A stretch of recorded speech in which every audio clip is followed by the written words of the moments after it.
یہ اللہ کی آیتیں ہیں جو ہم تمہیں حق کے ساتھ سنا رہے ہیں، اور اس میں کوئی شک نہیں کہ تم اللہ کے رسولوں میں سے ہو۔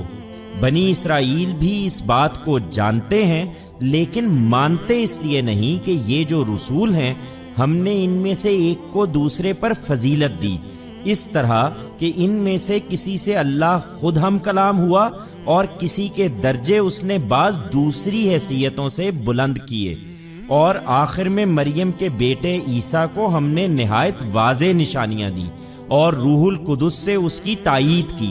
چنانچہ یہی چیز ان رسولوں کے ماننے والوں میں ایک دوسرے کو جھٹلانے کا باعث بن گئی، اور اگر اللہ چاہتا تو جو نہایت واضح دلائل ان کے سامنے آ گئے تھے ان کے بعد یہ رسولوں کے بعد والے ایک دوسرے سے نہ لڑتے، لیکن اللہ نے یہ نہیں چاہا کہ لوگوں پر جبر کرے، اس لیے انہوں نے اختلاف کیا۔ سو ان میں سے کوئی ان رسولوں پر ایمان لایا اور کسی نے ماننے سے انکار کر دیا۔ تم کو نہ ماننے کی وجہ بھی یہی ہے اے پیغمبر، اور اگر اللہ چاہتا تو وہ ہرگز آپس میں نہ لڑتے، مگر اللہ اپنی حکمت کے مطابق جو چاہے کرتا ہے۔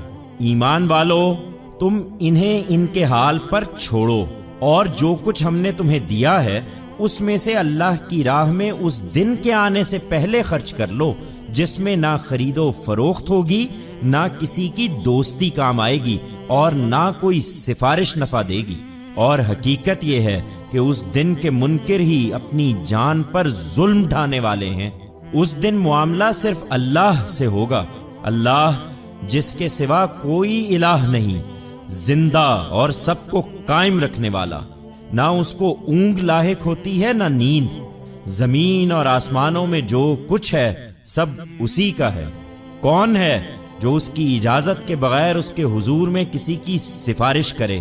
لوگوں کے آگے اور پیچھے کی ہر چیز سے واقف ہے، اور وہ اس کے علم میں سے کسی چیز کو بھی اپنی گرفت میں نہیں لے سکتے مگر جتنا وہ چاہے۔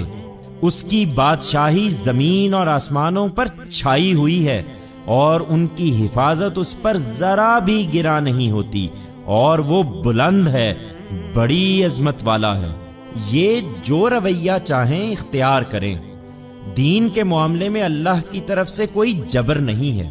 حقیقت یہ ہے کہ ہدایت اس قرآن کے بعد اب گمراہی سے بالکل الگ ہو چکی ہے، لہٰذا جس نے شیطان کا انکار کیا اور اللہ کو مانا تو اس نے گویا نہایت مضبوط رسی پکڑ لی جو کبھی ٹوٹ نہیں سکتی، اور یہ اس لیے کہ اللہ سمیع و علیم ہے۔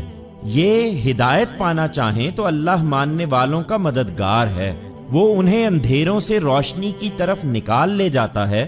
اس کے برخلاف نہ ماننے والوں کے مددگار ان کے شیاطین ہیں، وہ انہیں روشنی سے اندھیروں کی طرف نکال لے جاتے ہیں۔ یہی دوزخ کے لوگ ہیں، یہ اس میں ہمیشہ رہیں گے۔ اس بات کو سمجھنا چاہتے ہو تو اس کی مثالیں بہت ہیں۔ کیا تم نے اس شخص کو نہیں دیکھا جس نے ابراہیم سے اس کے پروردگار کے معاملے میں حجت کرنا چاہی، اس لیے کہ اللہ نے اسے اقتدار عطا فرمایا تھا؟ اس وقت جب ابراہیم نے اس سے کہا کہ میرا پروردگار تو وہ ہے جو مارتا اور جلاتا ہے، اس نے جواب دیا کہ میں بھی مارتا اور جلاتا ہوں۔ ابراہیم نے فوراً کہا، اچھا تو یوں ہے کہ اللہ سورج کو مشرق سے نکالتا ہے، تم ذرا اسے مغرب سے نکال لاؤ۔ سو یہ سن کر وہ منکر حق بالکل حیران رہ گیا، اور حقیقت یہ ہے کہ اس طرح کے ظالم لوگوں کو اللہ کبھی ہدایت نہیں دیتا۔ یا اس شخص کی مثال ہے جس کا گزر ایک بستی پر ہوا جو اپنی چھتوں پر گری پڑی تھی۔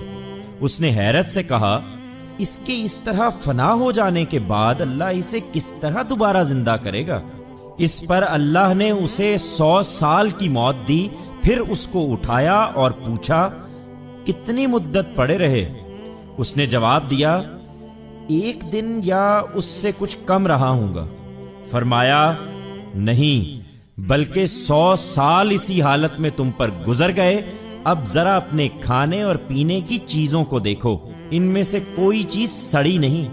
دوسری طرف ذرا اپنے گدھے کو دیکھو کہ ہم اس کو کس طرح زندہ کرتے ہیں، اس لیے کہ تمہیں اس بستی کے اٹھائے جانے پر یقین ہو، اور اس لیے کہ ہم لوگوں کے لیے تمہیں امید کی ایک نشانی بنا دیں۔ اور ہڈیوں کی طرف دیکھو، ہم کس طریقے سے ان کو اٹھاتے اور پھر ان پر گوشت چڑھاتے ہیں۔ اس طرح جب حقیقت اس پر واضح ہو گئی تو وہ پکار اٹھا کہ اب کوئی تردد نہیں رہا، میں جانتا ہوں کہ اللہ ہر چیز پر قدرت رکھتا ہے۔ اور اس سلسلے میں وہ واقعہ بھی پیش نظر رہے جب ابراہیم نے کہا تھا کہ پروردگار مجھے دکھا دیں کہ آپ مردوں کو کس طرح زندہ کریں گے۔ فرمایا کیا تم ایمان نہیں رکھتے؟ عرض کیا ایمان تو رکھتا ہوں، لیکن خواہش ہے کہ میرا دل پوری طرح مطمئن ہو جائے۔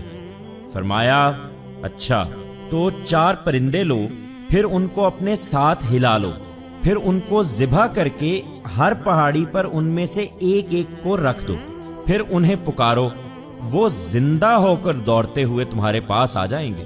اور آئندہ کے لیے خوب سمجھ لو کہ اللہ زبردست ہے، وہ بڑی حکمت والا ہے۔